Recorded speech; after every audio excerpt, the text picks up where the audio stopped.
My name is Delaney Jade, also known as Lainey Jade, also known as Lainey the Poet. I am so glad to be able to talk to you guys. And first of all, I'd like to start off by congratulating you. Congratulations, you just wrote a poem, which I am so excited for. And I'm going to be leading you guys through your revision and your performing process. Now, before we jump into any of that, I'd like to start off by reminding you that your words have power. And I am so grateful to have the chance to get to help you with your poetry, because the fact that you've written a poem is in itself such a beautiful thing, because before that paper was blank and now it is full. You've created something, and we often don't take the time to be compassionate with ourselves and be proud of ourselves for the fact that we have created something. A lot of times when we enter the revision process, people approach it as if like, now it's time to slice apart your poetry. Now it's time to just tear it apart and judge yourself and do all these things. But I'd like to remind you now and invite you to instead look at revision as something compassionate. What we're going to be looking in your poetry is really just all of the places that you are saying the most beautiful things. We want to look for all of the places that you are saying the most, where you are bringing the most to the table, where your poetry is being the most poetic. And we want to highlight those. We want to figure out how to emphasize what is already there. So I'd like to invite you into this revision process by reminding yourself to be nice, be kind to yourself, be kind to your words, be kind to your writing, and just because it can be improved doesn't mean that it's not good. There's no such thing as good and bad poetry. So, with that being said, for the purpose of our revision, I decided that it might be fun for us to revise a short poem of mine together, so that way I could show you a little bit of what the process looks like. So, I'm going to show you what that poem is right now. I heard you're only as sick as your secrets. Meaning I am only as broken as the wounds I am hiding. If I bedazzle my wounds, wrapping words around every sore, then am I really bleeding? Or simply illuminating a red hue, a sexy scent that could seduce you? Am I still broken if I love the way the cracks line my thighs? Am I still hurting if I adore the tear stains falling from my eyes? Am I still dying if I prefer the coffin to your face? No, then I am simply resting in peace. Okay, so that's our base poem. Now it's time to revise it. The first thing that I like to do when I'm beginning to revise my poems is to scan for any unnecessary lines. You're gonna wanna scan for places where you're restating things you've already said. You're gonna wanna scan for lines that maybe they're just rephrasing something that you said earlier, just in a little different way, and you might wanna say, hey, like, because when you think about it, our poetry can only be so long. We can only spend so much time in our poetry. It might take like about 3 minutes for a regular slam poem. So when you have all these unnecessary lines, they can oftentimes distract from like the message you're actually trying to get across. So in my poem, I stated, I heard you're only as sick as your secrets, meaning I am only as broken as the wounds I'm hiding. But when we read those lines, I'm kind of saying the same thing twice. Because the first one is, you're only as sick as your secrets. And then the second one, I'm only as broken as the wounds I'm hiding.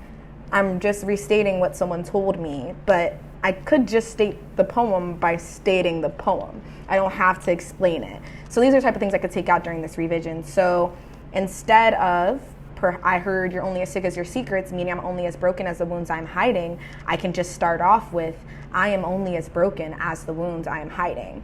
Not only that, but that allows the poem to start in a much more active place. You're in a place where you're beginning the poem and the readers are already inside of it. They're already hearing your inner world. They're already inside of it, and you're stating this is a fact now. I am only as broken as the wounds I am hiding.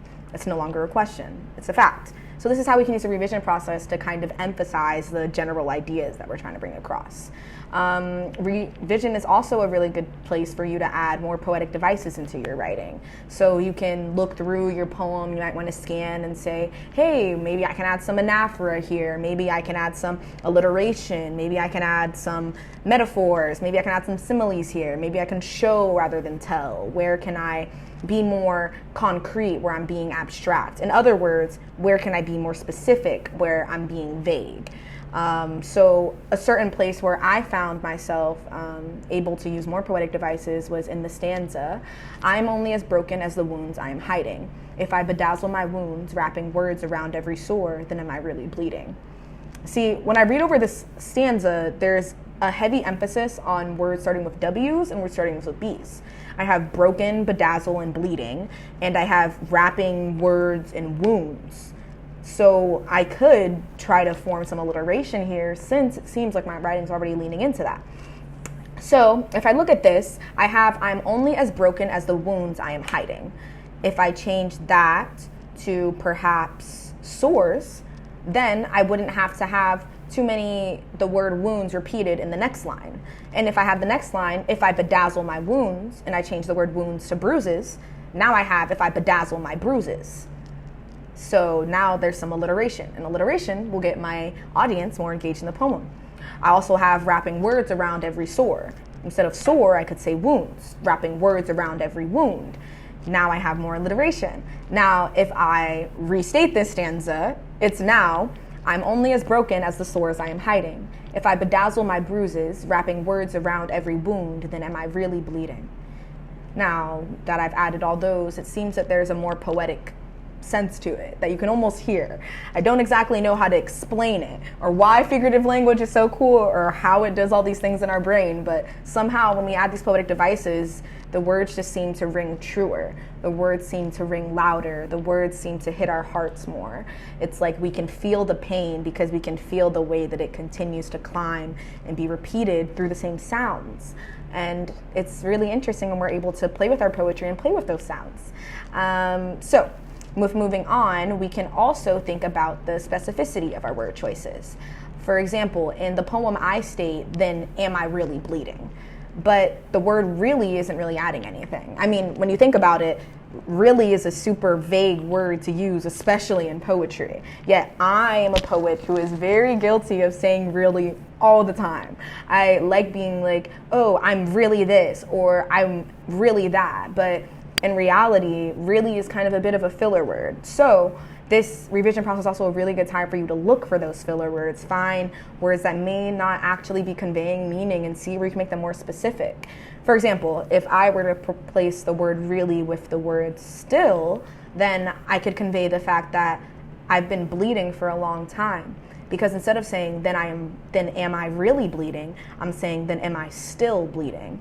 And that allows me to, instead of asking the question of if this bleeding is real, it gets me to ask the question of, is this bleeding still here? Which is a different question and poses more philosophical discussion in my readers' minds. So that's one of the ways that you're going to want to use your specificity to want to change the parts of the poem, if that makes sense. Well, with these revised stanzas of the poem, now this part's going to read, I am only as broken as the sores I am hiding. If I bedazzle my bruises, wrapping words around every wound, then am I still bleeding? The next part reads, or simply illuminating a red hue, a sexy scent that could seduce you. Am I still broken if I love the way the cracks line my thighs? Am I still hurting if I adore the tear stains left on my face? Am I still dying if I prefer the coffin to your face? No, then I am simply resting in peace. Now, these lines seem cool, but the imagery isn't really giving. You can see that there's imagery attempting to be had here, but it's not that vivid. For example, I state, am I still broken if I love the way the cracks line my thighs? Am I still hurting if I adore the tear stains falling from my eyes? Well, when I say the cracks lining my thighs, I'm referring to a broken object. What I'm trying to say is, am I still broken if I'm beginning to love these holes inside of me, if I begin to love all the ways that you have broken me? And so sometimes making our imagery more vivid is an opportunity for us to make that meaning more clear for our readers. So if I were to change it from, am I still broken if I love the cracks that line my thighs? Or I could do, am I still broken if I love the craters the cracks leave behind? Which does a really good job of painting what is left behind when someone damages you. And this can be a lot more vivid and easier for our readers to attach onto. The second line is, am I still hurting if I adore the tear stains falling from my eyes? Well, when we're looking at this imagery, it seems to be strong because we can all imagine tear stains falling from your eyes, yet at the same time, the word hurting is very bland and kind of general. I mean, when we look at our poetry, there's often going to be words that are very easy to use. Words such as hurting or sad or angry or happy. These words are all very simplistic, they're very easy, and they are perfectly fine for your first draft. But in the revision process, we can begin to think of maybe if we can use more specific words for these phrases, or maybe if we can try to eliminate cliche words, because me saying, am I still hurting, like people, that's an easy thing to say, and because it's so used so often and as a cliche, it doesn't actually conjure up anything. Now I can try to think of finding synonyms for these words. A great resource for this is going to be a thesaurus. I am the biggest thesaurus user, and I recommend it. When you're writing poetry, sometimes it's really hard to find words, and a thesaurus is a great way to build your vocabulary as well. But in this context, when we're talking about the word hurting, I could also use words such as mourning or grieving or sobbing or aching or agonizing. And all of these words are so much more specific and they're so much emotionally intense than the word hurting. Because the word hurting could be anything. I mean, what's hurting? My arm, my neck, my heart? But mourning is something that we all can resonate with. When I say mourning, you're able to see, so they're grieving something. Someone was lost. Something that you loved is now gone. But the word hurting does not convey that. So this is a way that we can use that specificity of words to help us in communicating our message. So now I could change these two lines to read, am I still broken if I love the craters the cracks leave behind? Am I still mourning if I adore the tear stains left on my eyes? Which sounds a lot better than the original two lines. Lastly, the last part of the revision process that is so important is making sure that your opening and closing lines are very, very powerful. Now, my closing lines are, am I still dying if I prefer the coffin to your face? No, then I am simply resting in peace. This is a powerful sentiment, but it could be made a lot stronger with specificity. A lot of times adding specificity to your writing is almost always the key. Because a lot of times when we're not being specific, what we don't realize is that as writers, we tend to hide. It's a lot easier for us to hide behind these vague concepts. It's a lot easier for us to say that something is bad than for us to say that something was traumatic. It's a lot easier for us to say that something made us happy than to say that something brought the joy back into our life. It's a lot easier for us to hide from our emotions. But poetry is a beautiful art form in that it invites you to explore these emotions. It invites you to explore all of the tough feelings that you may have stirred up in the beginning parts of this workshop. And I want to invite you, as you're looking in your writing, to see where you can use that specificity to be more vulnerable. So for example, in my last line, I say, am I still dying if I prefer the coffin to your face? But the truth is that the word face isn't exactly what I had anyway. And I didn't really even have their face. And so I decided to change that line to sweet nothings. Am I still dying if I prefer the coffin to your sweet nothings?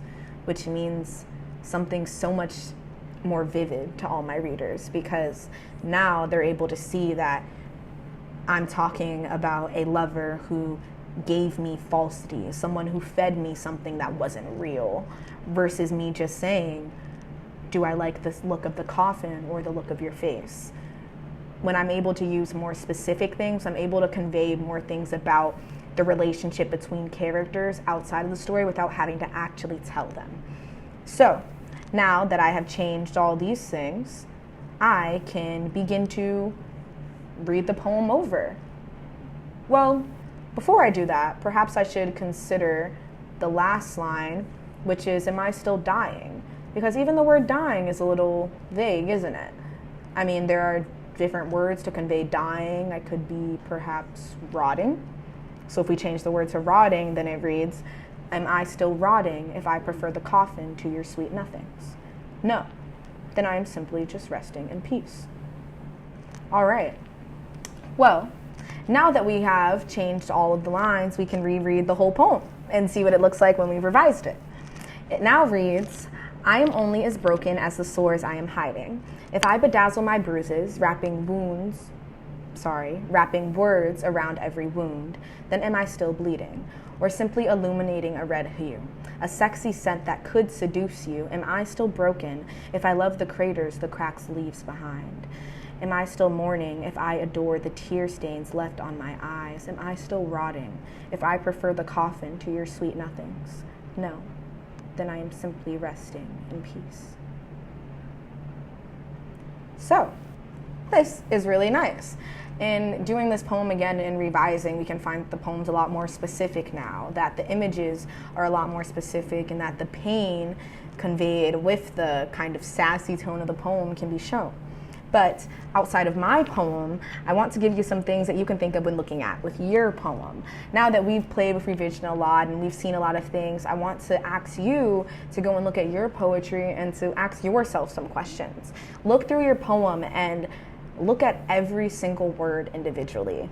Go through line by line, stanza by stanza, word by word, and genuinely ask yourself if every word is necessary, if every word is contributing to the poem as a whole. Something that can make this a lot easier is if you sit down before you begin revising and decide what your theme is. Why did you write this poem?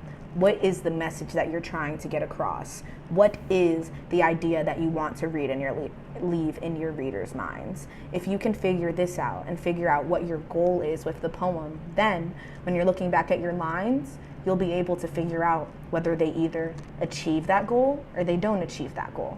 And editing your poetry can become a lot less emotional, and it can become a lot more about whether the lines are simply adding to this theme or removing from this theme. Something else to remember with your lines, and when you find lines that are distracting, is that a lot of times we have ideas for new poems inside of poems. And so this can be a wonderful opportunity for you to take those ideas and perhaps turn them into separate poems. So that way you can keep your ideas more concise and clean inside of each piece. Something else you might want to consider is, can I push my imagery further? As you saw when I was doing the lines about the broken and about the dying, and instead of using the word rotting, you want to figure out where you can pull your imagery further. You want to read your lines where you are creating these images and see if there are more details you can pick out. Are there colors? You can always think about your senses. What does it smell like? Hear? What does it taste like? What does it look like? All of these things. You're going to want to incorporate all these things into your poetry to make it a much more sensory experience for everyone who's listening. Something else you're also going to want to consider is your opening and your closing lines. Are these hard-hitting? Because, mind you, your opening line is how you either grab everyone's attention or you lose it. And your closing line, you either cement your poem in their minds or they lose it. And so these opening and closing lines can be really important and really helpful for making your poetry something that's engaging and interesting for people to listen to. Something else that really, really helps in the revision process is taking the time to just read your poetry out loud. Look at your poem and read it out loud. Hear it in your voice and hear what it sounds like when it comes out of your mouth, and ask yourself whether it feels right, because oftentimes we can feel in our hearts when a poem doesn't feel right. We can feel in our hearts when a word doesn't fit right, when there are things we want to change. We can feel all of it, and we can learn to emphasize and to change different things and to learn to lean into different things as we're trying to accomplish these goals. Something else you might want to consider on a logical stance is, does your poem have a beginning, middle, and an end? Does your poem flow in a logical way? Can people keep track of the story that you're telling? Can people keep track with your stream of consciousness? Just also trying to make sure that it's a poem that's cohesive and that makes sense to people. Or if you're choosing not to make it cohesive and not make it make sense, be very intentional with that, because all of these things that I'm giving you are just suggestions for you to take, for you to leave, for you to pick up and hold on to, and for you to let fly by you. Whatever resonates with you, I want you to hold on to that. Whatever you heard, whatever you saw, whatever made you feel like, hey, that might be helpful, that's what I want you to stick to. Because revision does not have to look the same for everybody. Revision can look different for everybody, and everyone's revision process is valid and is completely okay.